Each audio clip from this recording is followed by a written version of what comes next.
So he actually died on my birthday. It was my birthday was late June, so I was coming home like a week later, and they just didn't want to burden me with my exams and such.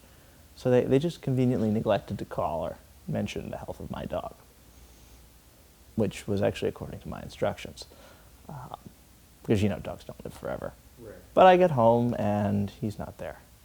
It's a very sad, empty feeling. And then I was going through his stuff, the tags, the bed in the basement, the leash, Right. You let it all out once, and Yeah. you go through all the pictures. You miss your puppy, but it's very emotional at first, but I don't know. I thought this would make me cry. There's sort of a distance from it now. Why do people cry? Like, I think part of it comes from some like frustration or refusal to deal with something in your life, or like, I fucked up and I still haven't fixed it kind of thing. Well, I mean, there's like 100 different kinds of cries, right? And there's 100 different kinds of selves, too. Whoa. I used to cry all the time. I used to have like outbursts, and I would cry for hours, like pretty much every month. But I was kind of manic too. I mean, this is when I was young, like younger than 10. Like if you're a little kid and you like scrape your knee at the playground or something, then you start crying because it takes like the physical pain away. And I think, I don't know, it's just a way of dealing with pain so you don't have to feel it all on the inside.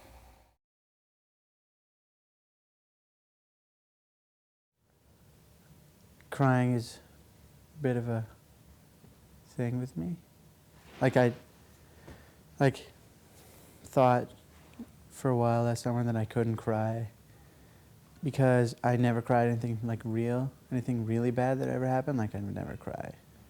But like, I could watch Braveheart and be sobbing my eyes out.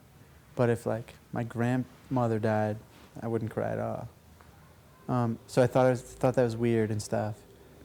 And then we were doing some acting thing, and like, I cried a lot about something real for the first time in as long as I can remember, and I haven't really cried since then. It depends on month to month, and it depends on boys. Like this month, I cried a lot. Last month, not that much. It varies. I don't know. Well, I spent a lot of time in Israel and Palestine, and that was a pretty like daily cry. You know what I mean?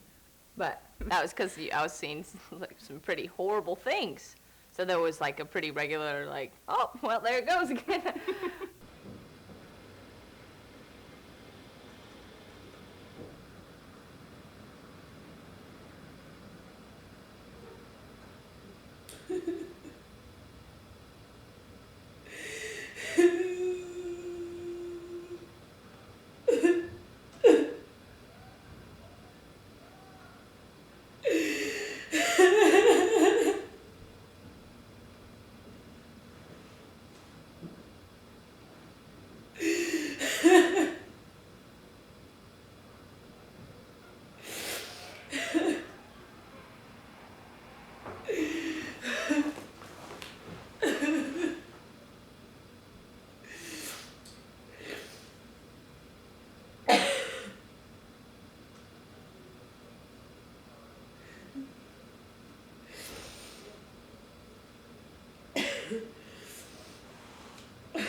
I would be happier.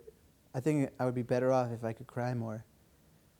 because like it's a good cathartic release kind of thing. Humans are the only things that can actually cry, really. I mean, you have elephants and dolphins sometimes doing it, but for the most part, we cry because we feel pain and we're sad. And I guess that's I don't know why, but it's a relief somehow, and you feel better from it. When you can see something like it's a physical thing that like you see, and you're like, oh, that's a feel, you know? It's like something to go along with that feeling besides just feeling it. I mean, I don't know much about like the neurochemistry of crying or of like that particular emotional response, but I often feel like just like clean and sedated. Yeah, it doesn't make me feel better when I cry. It's usually at night, you know, like your eyes are gonna be puffy the next morning, and like that's embarrassing and unattractive. And I mean, you can cry out of happiness too. Like I've cried at operas before. Homeward Bound, where like the cat and the dog they finally make their way back to their farm. Land Before Time. I was 11 years old. You know, Littlefoot gets to the Great Valley, and they have this montage of like his mother dying, and you know his friends and all the hardships they've gone through. And I'll just like catch a phrase of I mean, often a breakbeat or something, and I'll just like, you know, I'll hear a song or I'll remember fragments of something. And if I'm just in the right mood, it will like bring tears spontaneously to my eyes. The recent Jim Carrey movie, I cried a single tear when the house was falling down and all the water was rushing in. Have you seen anything like bad happening to someone, even if it's on TV? Even if it's fictional, it's still happening. It's enough emotional pain for them that it makes you feel that pain too. Sometimes it's ridiculous. I'll give you an example. I was in a church, and I probably shouldn't tell people I was doing this, but I was kind of listening at people's confessions. You're really not supposed to do that. But there was this woman bawling her eyes out, saying, I'm a bad wife, I made the pork too salty. And she was really, really upset about this. And could find no other details, that like there was something bigger here and the pork was just this, you know, tiny little thing that set off this avalanche. No, I think she was just crying, that she felt she was an inadequate mother and wife because she made pork too salty, which I think most people agree is ridiculous. I do. I think it's ridiculous. And I had a good chuckle at this woman's pain. But, you know, if there's just somebody sitting on a park bench, you know, man or woman, child, animal, crying, that's something very personal. If it turns out that it's over pork being too salty, well, I have no sympathy. But I would make the assumption that maybe their person's dog died or someone else. I don't think that it's really acceptable to cry in public. I don't like crying in public. I sort of look down on people who cry in public. I think you should be able to control your emotions. Crying means usually pain, and I don't like seeing people in pain, so I try to help or comfort in whatever way possible. You like be honest and be like giving and empathetic, and you know, you get your whole like ego bullshit out of the way. I've cried in public, but it's not like I think I'm doing either like the right thing or the wrong thing. I'm just kind of doing it. And when other people are crying in public, I just assume that it's, you know, something they had to do right then, like going to the bathroom or something. I was in the most crowded place, and I just looked around, and everything felt really horrible, and I sat down and started crying, and nobody came, and I thought someone would come because it was like burning down and stuff. But finally, like a middle-aged woman came, and she talked to me for like hours. I felt it was, and she like totally left her, like, you know, it wasn't about her, it was about me, you know. And like not every exchange has to be like equal exchange. Sometimes when my girlfriend starts crying, we have a long-distance relationship. She would cry, you know, pretty much like on the way to the airport, like halfway to the airport every time. She'll start crying before I will, because the situation seems more imminent to her or something. I was often like really serene and happy. It was very strange. The psychology was very convoluted. I can't really conceptualize if we're together that we're going to be apart very soon, you know. I would cry later. I would. So I don't know what the deferment's about, but I think it's just that could be a pretty gendered moment, you know, where the difference between, you know, performative display of emotions versus like, you know, as a male or someone constructed, like I have more to gain from controlling emotions. I have less of a play for sympathy, you know.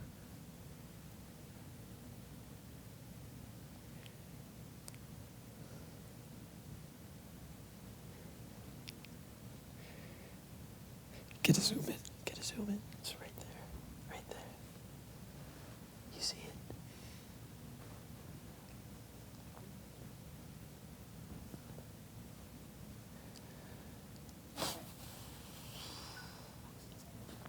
I know my boyfriend has never cried, or he cried once, and I've known him for 3.5 years. But he's not very normal. I wouldn't attribute that to his maleness. I'd attribute that to his weirdness. I feel like, in general, women cry more often than men. So if I see a man crying, then I tend to think that he's under more actual emotional distress. He tried driving to work. They sent him home because they saw that he was drunk. He drove home. He was living with another one of my family members at that time. And he was still in his car. He lit up a cigarette, but the gas was still running or whatever. So he passed out, had the cigarette, and eventually the car blew up. And my dad came home and had to tell me about that. And that's the first and I think only time I've ever seen him cry. If something, really bad happened, like a funeral, I can't at all cry during the funeral. But I don't try to or anything either. I just don't. And then I'll be driving home or something, and then I'll start crying. I don't think I've felt those issues of embarrassment and manliness problems since I was 16 or so. Sometimes if I'm really upset, I know that crying will make me feel better. It used to happen to me a lot when I was 15. But I think it was hormonal. Also, being sensitive and new age is totally the way to go these days, right? Men should cry. I mean, I don't see anything wrong with it. I mean, they shouldn't be whiny dorks about it. In high school, I feel like a lot of the girls in my high school cried in the middle of the day a lot, and that really bothered me. I'm a girl, so Little Mermaid and little dorky things. Sylvan Learning Center ads make me cry. De Beers commercials, I don't know, anything that touches the heart. I'm oh, that's so sweet. It doesn't even matter what Oprah's about. Whatever happens on that show.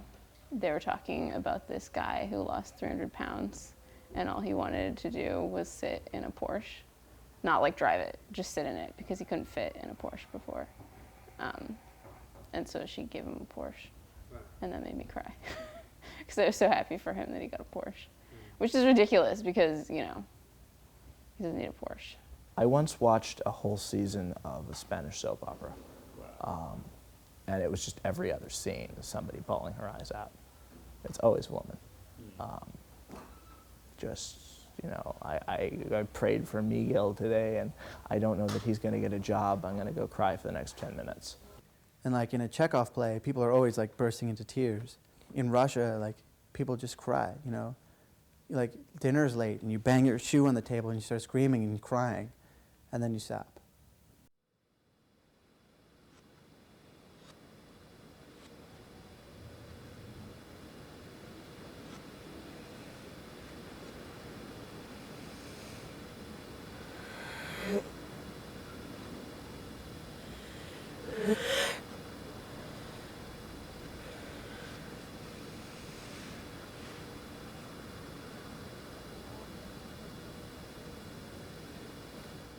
I wish I could be crying with you right now, because then I wouldn't feel like such an insensitive jerk.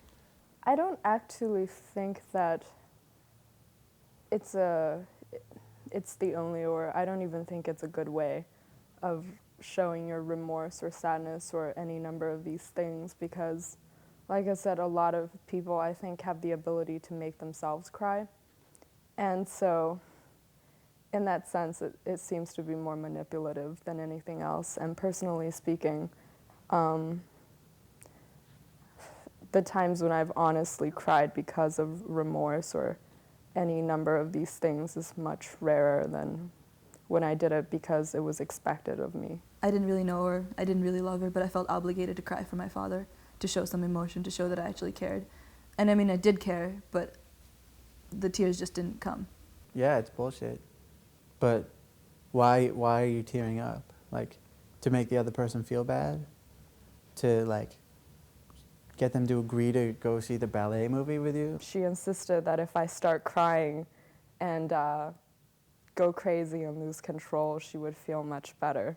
I try not to cry whenever I'm genuinely trying to communicate something to someone. Just because you're crying and I'm not doesn't mean that you feel worse than I do. I wasn't being like perfectly honest that I couldn't cry on cue. Anyone that can cry, they must have a reason for crying. I mean, certainly, it's definitely something that you can control to a certain extent. You can't just force the tears to come out. There has to be at least some sort of reason. It's just not something that I'd want to do if someone else was telling me to do it. It's something that I'd want to just, decide myself to do. You can't control it. You can't cry only out of your left eye. So, I can't at least. And I found her suicide note, and I was the only one that ever knew it existed. She doesn't know that I still have it. It's a little fucked up. Like, it's not a particularly healthy way to be when you're, as an actor. She didn't remember writing it because she was like all fucked up on pills. Oh, can I say that? All messed up on pills. In times that I've been like on stage, Yeah. I'm no. like outside Not of on myself. stage. I'm still like there's crying, there's tears, but like that I can leave that, It's like I'm somebody else, There's kind of two kinds of acting. There's the kind that, like, it's totally fake, and, like, I'm yelling and I'm screaming, but inside I'm just like, I just ate a burrito and I want to go to the bathroom, kind of thing, right? And then there's the other kind where it's like totally method. Daniel Day-Lewis is like, everything he's saying is him saying it, and like he's really into it and he starts crying. Like, bottom line is, if I buy it, then it's real.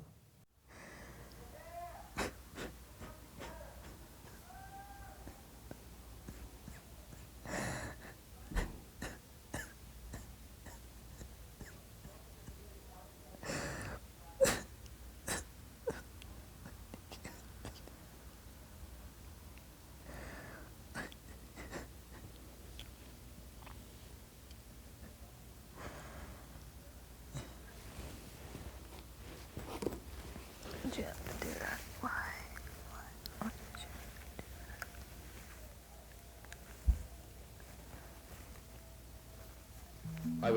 I would cry and then go walk around, like just walk around outside, because everything looks really beautiful through tears. It's just like a fact of life. It's like a lens, Pretty awesome. It's kind of like in the rain. It's like raining in your head or something. Don't worry about it. Just cry. Just like go hysterical. When people cry, it definitely makes them seem vulnerable or human. You start to realize that rather than not feeling anything, the truth is you're probably feeling so much that that you feel like if you open yourself up, you're gonna like vomit out everything. Thinking sort of psychotically about the same thing over and over again and not being able to get out of that, whatever it is, feedback loop of thinking. When I see other people crying, it makes me cry. That might be part of it. Oprah cries a lot, and the people on her show cry a lot, especially when they get free stuff. I mean, like when you're younger and like your little brother, like you make him steal, and then like he gets caught, and you want to be like, I'm sorry, and you're like holding your eyes open, tears come out, and you're like, Mom! It's an unpleasant idea to think that you want to make someone else suffer. But it's Unless, at the of same course, time, they've it's like, caused you to suffer. I don't want to cause people pain for the most part, but sometimes they deserve it. it's a real spectacle. I mean, it's like Yeah. it's like great scenes in noir movies and stuff. Right. You kind of do want to be like holding a crying girl, like honestly. There's like a real weird perverse pleasure there. So sometimes you make girls cry so you can hug them.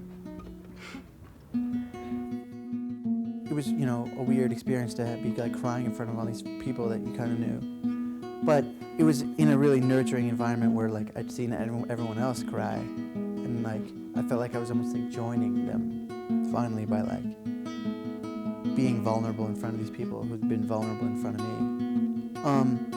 And just as far as being myself again, like whenever you make like a big psychological step forward, obviously you probably retreat back pretty fast because it's scary, or like,